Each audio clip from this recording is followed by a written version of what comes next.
大家好，我是博远，关注音乐流水记，一起分享音乐中的美好相遇。音乐流水记，为什么需要选这样一首作品？下沉市场这4个字后期要范儿。我的意识在很期待，但我的身体很害怕。我懂，所以我可能认真听说话的时候会分散我紧张这个感觉。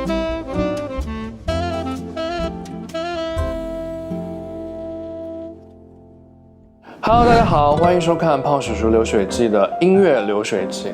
那今天呢，坐在我旁边呢是一位想必大家也都很熟悉、很期待的一个小朋友啊。对，在我眼里是小朋友了。谢谢。来，先跟大家打个招呼吧。音乐流水记的朋友们，大家好，我是博远。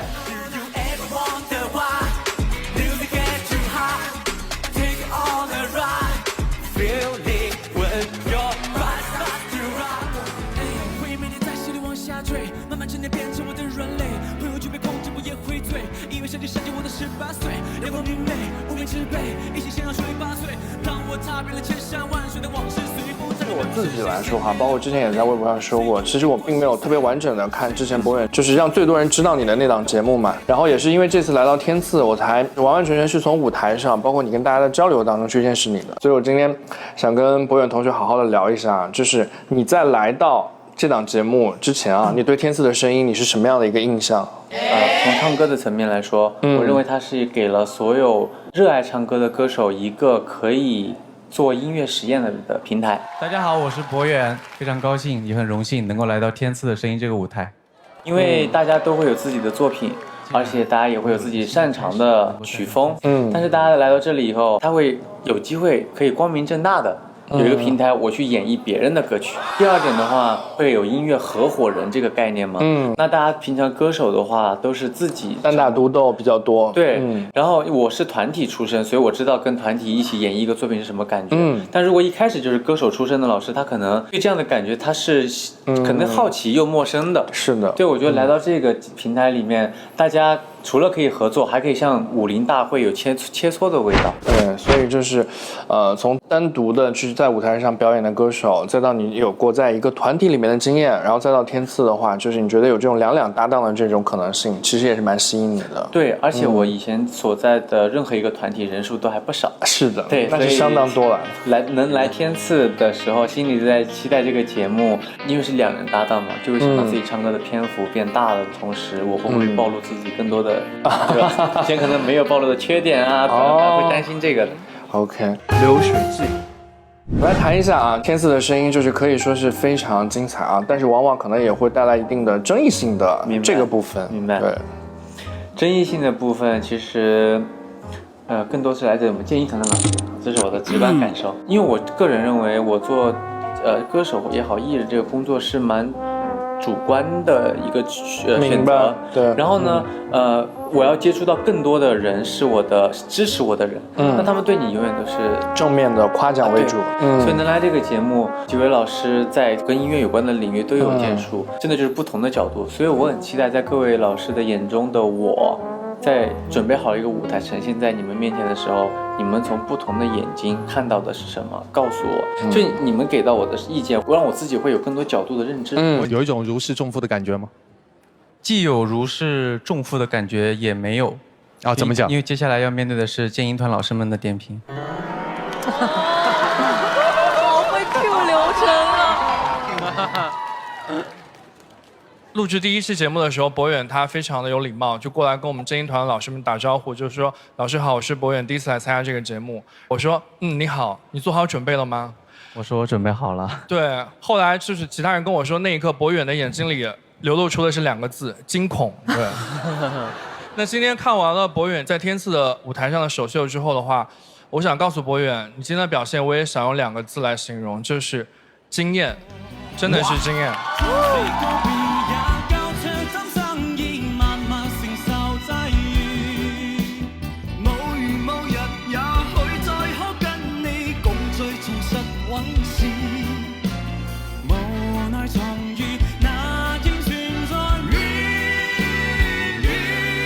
那我想问一下博远，就是如果说之前你也看到声音这样团在天赐这个节目里面，其实是有一些有时候真的是有一些比较火爆的场面的。见证过了。对，但对你来说，你的内心深处，你真的会有一些害怕和忐忑的情绪吗？当你本人来到这个节目的时候，我的意识在很期待，但我的身体很害怕。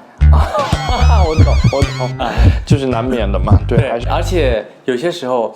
我在认真的听老师们给我的点评的时候，如果出现了指导性的或者批评的时候，其实有那个状态还好，因为我同时我还在进行认真的听你说话或听老师们说话这件事情，所以我可能认真听说话的时候会分散我紧张这个感觉，但是我见证能名场面的时候，我反而是更紧张。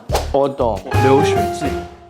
第一首歌要上舞台的时候，跟盖合作《人生何处不相逢》，那个时候你是不是相对来说那个紧张度是最高的一次，对吧？从那个升降上来啊，其实那个时候耳返已经戴好了，但我不知道从那个角度上来以后，我的耳返里是不会出现外面的那个咚咚。是的，没有那个声音。对，我耳机里只能隔着耳机老远的听到有观众的呼声，在那一个瞬间，我同时拥有2个世界。我知道这个耳机像个门一样的，我门外我知道你们在欢呼，你们在关注，但我又隔着这个门，我心想，我要推开门了，我要出去了，那种感觉，但又没有这个门。对，我的眼睛又看得到这一切，但我又听不清大家的欢呼，我心想。我又要冷静，同时我还要让大家沉着的看到我这份应对大家欢呼的表情。我待会儿还要唱这首歌，而且就一次机会，就对那种紧张是从来没有经历过的。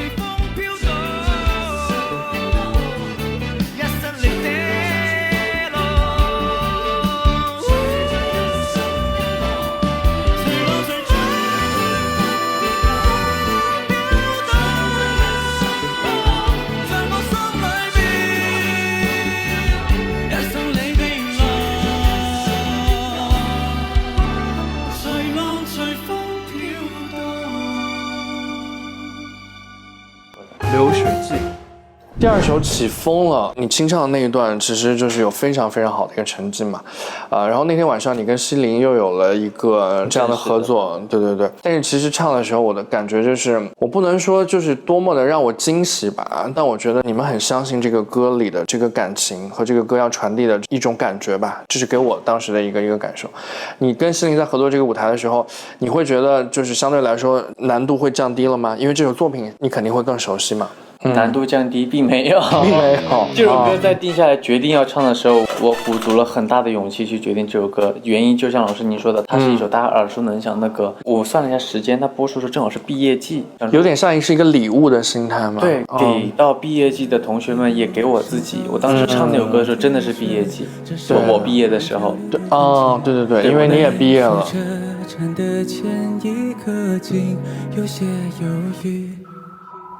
不禁笑着，竟像情节人无可避免。为什么会跟西林一起唱？也是我跟西林，就像我们说，我们一起是同一个单位的嘛，也没有正式合作过。如果要选择一位搭档来一起演绎这份毕业礼物，我觉得西林是最佳人选。是的，所以我觉得这也是博远和西林合作的这个版本起风了的一个很珍贵的意义。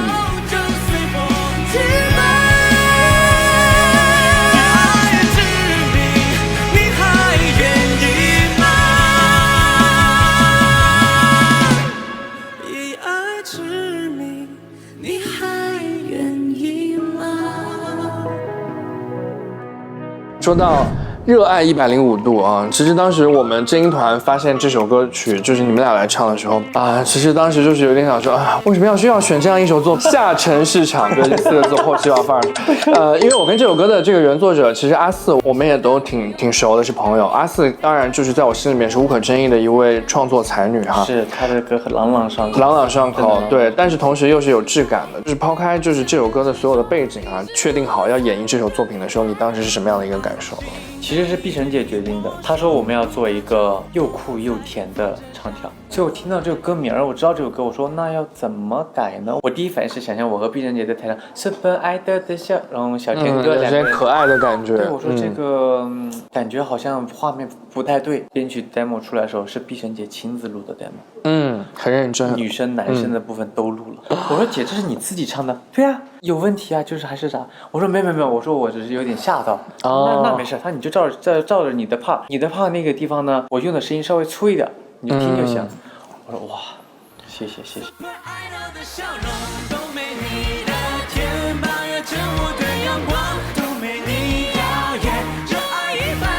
度的你，你的青春的真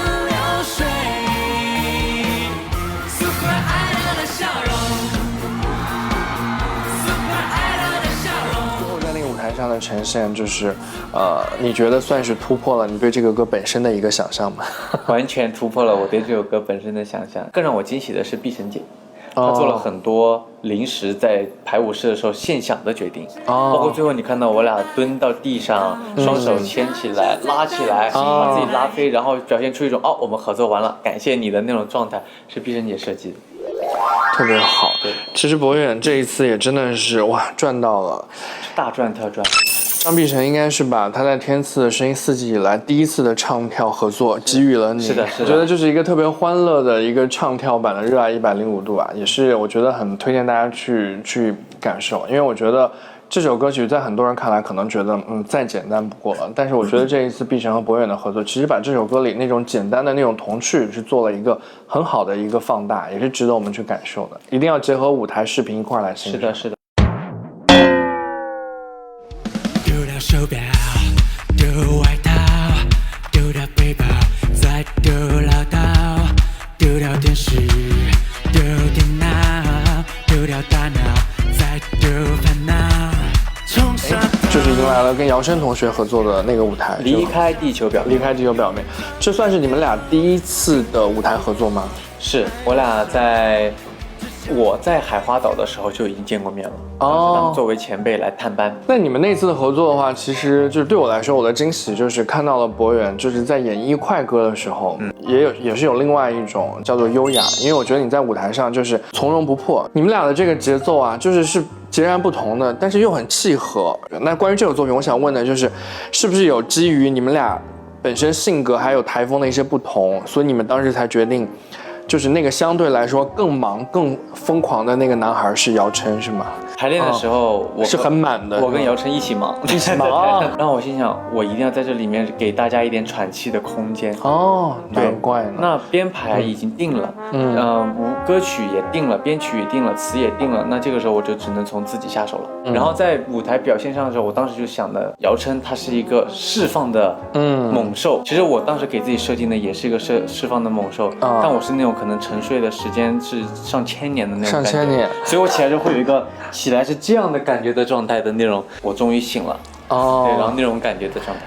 然后姚琛的话，就是可能刚沉睡了5秒钟就醒过来，姚琛可能时不时出来遛弯，挺好的。我觉得你们俩在一块儿，这个舞台就是很热闹，但是又有你们俩各自的节奏感，我觉得这也是很好。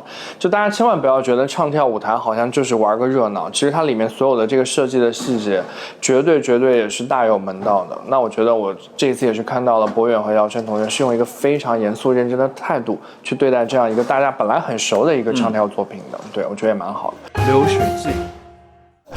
那接下来就到了，应该算是博远同学来天赐，就是目前这个算是一个压轴的一个合作舞台啊。对，和胡彦斌老师合作这首《往事随风》。你的影子无所不在，人的心事像一颗尘埃，落在过去飘向未来，掉进眼里就流出泪来。曾经沧海无限感慨，有时孤独比拥抱实在。我先说我自己心里的感受啊，我觉得我非常喜欢这次的合作，因为往上升级了一些。博远，我很好奇《往事随风》这首歌应该是练习了很多遍吧？其实说实话，《往事随风》这首歌，你可以问我的团队还有我的老师。今天是5月9号，5月9号，我是昨天晚上才收到的完整版本的 demo 和分词。哇，真的是非常天赐的声音的节奏呢。因为胡老师对作品的精雕细琢，我本来只是耳闻，真的亲历的时候，我才明白这是一个我的人生的一个新的台阶。台阶，哇，博远同学好会用词哎，台阶。因为昨天晚上我拿到完整 demo 以后，除了我们在这个休息室拍摄中插，还有造型的照片，还有彩排连排的间隙去找他练那一次以外，我回到酒店时间大概是10点左右，他等我等到10点半。一直在等你。他主动 call 我，去他房间练歌。他等我等到10点半，然后我们练到了快1点钟，然后把这首歌每一个细节都扣得死死的。在这之前，幸好我的声乐老师带着我把和声背的差不多80%的熟悉度有了。去了以后，剩下那20%交给斌哥帮我扣语气。在练习的时候，我们一唱上来就唱了4-5遍。然后呢也有点累了，甚至中间还有把和声唱错的情况。OK， 他说来我们休息一下，我以为真的就是休息。他没有休息，他休息又开始跟我聊你之后的规划是什么。这个过程当中，我以为他只是想听，他没有。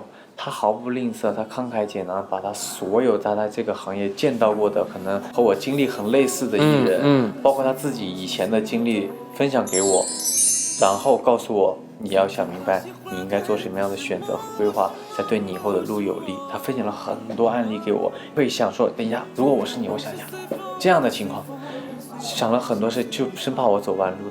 对，我觉得这就是真心换真心的力量吧。我也相信是在这个合作的过程当中，博远你要相信一定是你身上有一些闪光的地方让斌哥感受到了，所以他愿意去跟你做这样的交流。你人站在那一天里，那个逆境里的某一天的时候，你那天你要进行各种吃喝拉撒加工作的节奏的事情还是在进行吗？你并不知道明天会干嘛，你并不知道那天是逆境其中的一天，还不是最后一天，所以当天的时候不会觉得那是逆境，会觉得这是这个阶段的长。